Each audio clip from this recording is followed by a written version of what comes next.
In a remote corner of the constellation Leo, far beyond the reach of any spacecraft humanity has ever launched, a faint beam of infrared light began an unimaginable journey.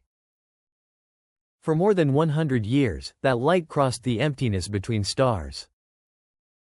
It moved silently through interstellar darkness, carrying within it a hidden record of an alien world. Not images. Not sounds. But chemistry. Tiny interruptions in light. Invisible patterns created when gases inside a distant atmosphere absorbed specific wavelengths from their star.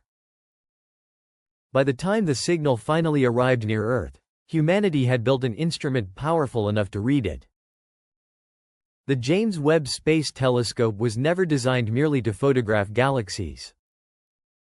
Its deeper purpose was to decode the universe itself, to analyze ancient starlight and uncover what could not be seen directly. Among countless observations, one planet began attracting unusual attention. A world called K218b. Located around 120 light-years away, this planet circles a small red dwarf star much cooler than our Sun. At first glance, it did not resemble Earth at all. It was larger, heavier, wrapped in a thick atmosphere rich in hydrogen. For years, scientists searching for life focused mainly on planets that looked as Earth-like as possible. Similar size, similar temperature, similar star. But K218b challenged those assumptions. As the planet passed in front of its star, a small fraction of starlight filtered through its atmosphere before continuing toward space. Using spectroscopy, researchers examined that filtered light molecule by molecule. What they found immediately sparked debate. Water vapor, methane, carbon dioxide, and possibly, though not yet confirmed, traces of dimethyl sulfide, also known as DMS. On Earth, DMS is strongly connected to living organisms in the oceans, especially microscopic marine life.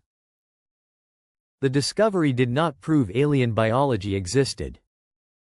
Far from it. Scientists remained cautious, emphasizing that non-biological explanations were still possible. More data would be needed. More observations. More verification. Yet something profound had already happened. For the first time in human history, we were no longer imagining distant life only through philosophy or science fiction. We had begun examining the chemistry of another world directly. And that changed everything. Because K218b hinted at a possibility far stranger than simply another Earth. Some researchers proposed that the planet could belong to a theoretical category known as a Hycean world, planets covered by enormous global oceans beneath hydrogen-rich atmospheres. Not continents and shallow seas like Earth, but endless planetary oceans stretching across the entire surface. A completely different environment. A completely different kind of habitability. And perhaps, a completely different path toward life itself. For most of human history, the search for life followed a simple assumption. If life exists elsewhere, it probably looks something like Earth. But the universe has repeatedly humbled that idea. Again and again, astronomy reveals worlds stranger than anything humans predicted. Gigantic planets orbiting impossibly close to stars. Frozen worlds with underground oceans. Planets where glass may fall like rain. And now, perhaps, ocean-covered worlds hidden beneath dense hydrogen skies. K218b forced scientists to reconsider what habitable truly means. Hydrogen atmospheres were once thought to be hostile to life.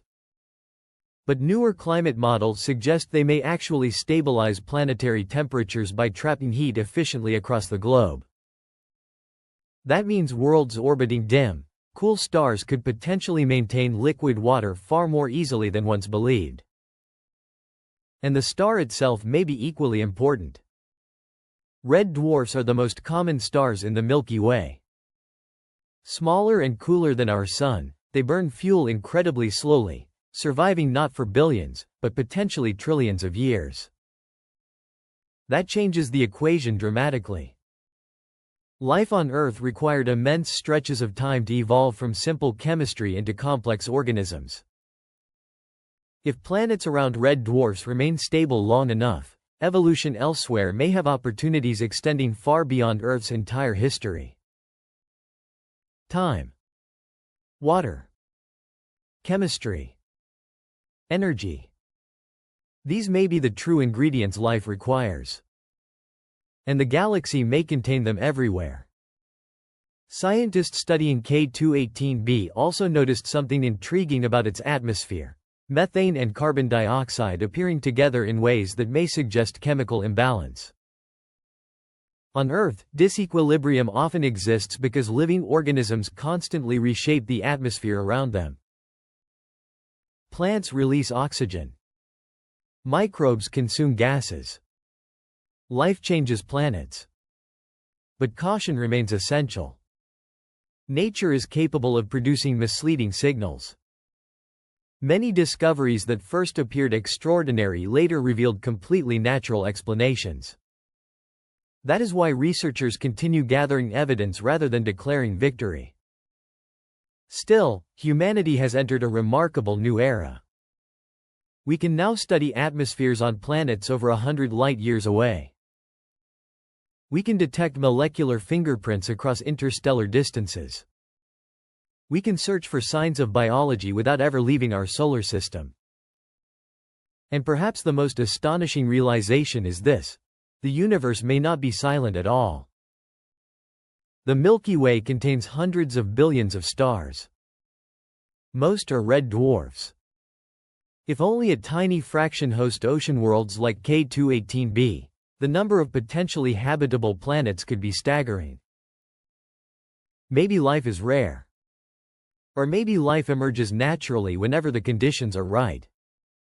Maybe the cosmos has been filled with living worlds all along, and humanity simply lacked the tools to notice them. Somewhere beneath unfamiliar skies, oceans may move beneath alien winds around stars that will shine for trillions of years. Whether K218b truly hosts life remains unknown. But it has already accomplished something extraordinary. It changed the question. We are no longer asking whether humanity can search for life across the stars. We already are. Now we ask something far deeper. How many living worlds have been waiting in the darkness long before we finally learned how to listen?